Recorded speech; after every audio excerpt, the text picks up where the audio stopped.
Halo teman-teman, ketemu lagi dengan saya dalam keadaan seperti ini dalam YouTube channel Wandi Darmawan Bercerita. Teman-teman tahu apa yang sedang saya lakukan dan teman-teman tahu apa yang ada di sekitar sini? Ada yang tahu? Wah, ini buah wuni atau juga ada yang menyebut buah buni. Kalau dalam bahasa Latin ada yang disebut ini dari rumpun baka.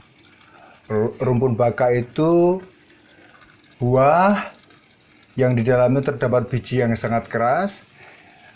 Beberapa rumpun baka itu antara lain ada juwet, ada belimbing buluh, termasuk wuni ini sendiri, kemudian anggur, dan masih banyak lagi. Apa yang istimewa ingin saya ceritakan di dalam buah wuni ini? Begini teman-teman,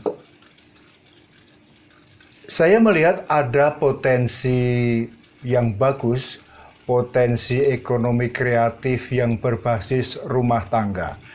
Jadi wuni ini adalah, atau buni ini adalah buah yang kalau di Jawa sebetulnya menjadi second fruit atau menjadi buah kelas kedua karena sering tidak dianggap dan kemudian tidak dikonsumsi.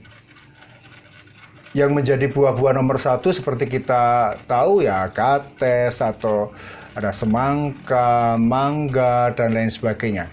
Tapi buni hampir tidak ditengok.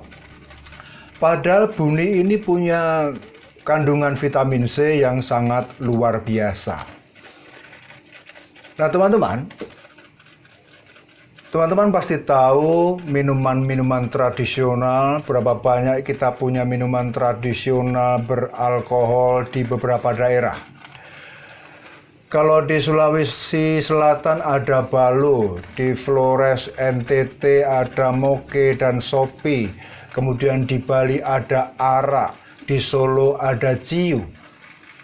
Beberapa ini menggunakan bahan dasar pohonan, tumbuhan, dan buah-buahan yang memang hidup di sekitarnya. Tetapi memang agak susah karena memang ketika ini menjadi minuman beralkohol, kita tahu alkohol ini masih sering menjadi kontroversi di tengah masyarakat. Ada orang mengatakan ekses alkohol menimbulkan hal-hal negatif. Tetapi jangan salah, bahwa di Flores, di NTT, Moke dan Sopi itu menjadi minuman pengikat sosial. Bahkan minuman tradisional bukan hanya pengikat sosial, tapi juga pengikat upacara-upacara tertentu, upacara tradisional di sana. Maka ketika pada tahun 2011, pemerintah NTT, pemerintah daerah setempat, mencanangkan ingin mengendalikan dan persoalan perizinan tentang Moke dan Sopi itu ditentanglah oleh masyarakat. Karena Moke dan Sopi pada kenyataannya di sana menjadi home industry yang sangat menghidupi industri-industri rumahan masyarakat yang ada di sana. Nah bayangkan, berapa banyak buah yang bisa kita temui di kebun yang memang dirawat atau kebun yang tidak dirawat milik masyarakat. Sering kita melihat tumbuhan atau buah-buahan yang tumbuh secara liar dalam tanda kutip itu belum termanfaatkan dengan secara maksimal. Misalnya kita tahu ada pisang biji. Pisang biji selama ini secara minimal hanya untuk campuran rujak yang dijual di pinggir jalan. Tetapi selebihnya kalau ia matang, ia tidak bisa menjadi makanan utama karena riweuh harus mengeluarkan biji ketika memakannya. Nah, beberapa teman yang saya temui telah menyulap pisang biji itu menjadi minuman fermentasi, tentu dengan kadar alkohol tertentu. Kenapa? Saya cuma berpikir kenapa pemerintah kemudian tidak menawarkan satu inisiatif mengolah hal-hal yang bersifat lokal ini, misalnya menjadi minuman merchandise, maksud saya minuman oleh-oleh dengan kadar alkohol yang barangkali itu bisa disetel, yang itu bisa menjadi buah tangan setiap turis yang datang ke daerah masing-masing. Dan jangan lupa, dalam satu penelitian yang diadakan oleh National Geographic, kalau teman-teman tahu, bertanya kapan dan di majalah tahun berapa, saya lupa. Tetapi saya pernah membacanya, bahwa alkohol di dalam kadar tertentu itu memberikan kesehatan pada tubuh. Yaitu ketika kita meminum dalam satu dosis tertentu, alkohol juga membantu mengeluarkan hormon dopamin, yaitu hormon kebahagiaan yang membuat orang yang meminumnya rileks.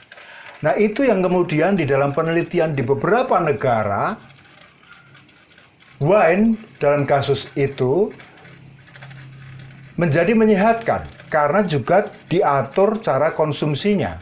Di beberapa negara itu ada Kanada, ada Jepang, Amerika, dan saya lupa lagi di beberapa yang ada di dalam penelitian itu. Jadi pengaturannya seperti ini. Setelah sarapan pagi, mereka meminum seseloki kira-kira segini. Meminum seseloki ini, kemudian mereka berangkat kerja. Yang bertani, ya mereka bertani di ladang, yang pegawai mereka ngantor, yang wira swasta mengerjakan urusannya masing-masing. Dan pada malam hari ketika mereka pulang, setelah makan malam, mereka meminum satu seloki lagi untuk menuju istirahat. Nah, penelitian ini kemudian dituliskan di majalah National Geographic itu dan diindikasikan bahwa keteraturan minum alkohol itu memberikan umur yang panjang. Nah, kecuali persoalan itu kembali ke lokalitas buah-buahan yang ada seperti Bundi ini, barangkali kita boleh menawarkan sesuatu kepada pemerintah tentang pentingnya bagaimana mengolah buah-buahan lokal ini menjadi buah tangan yang bisa menjadi identitas dari masing-masing daerah. Itulah teman-teman, lama saya ingin menyampaikan gagasan tentang ekonomi kreatif berbasis rumah tangga ini. Kapan-kapan teman-teman boleh adu minuman seperti ini dengan minuman yang lain. Minuman ini tidak kalah dengan minuman-minuman impor. Buahnya gampang dicari, relatif masih gampang dicari, dan kita bisa memproduksinya dengan aman. Begitu teman-teman, cerita saya kali ini tentang ekonomi kreatif berbasis rumah tangga spesial, buah-buahan lokal termasuk Buni yang ada di daerah. Sampai ketemu dalam cerita yang lain lagi.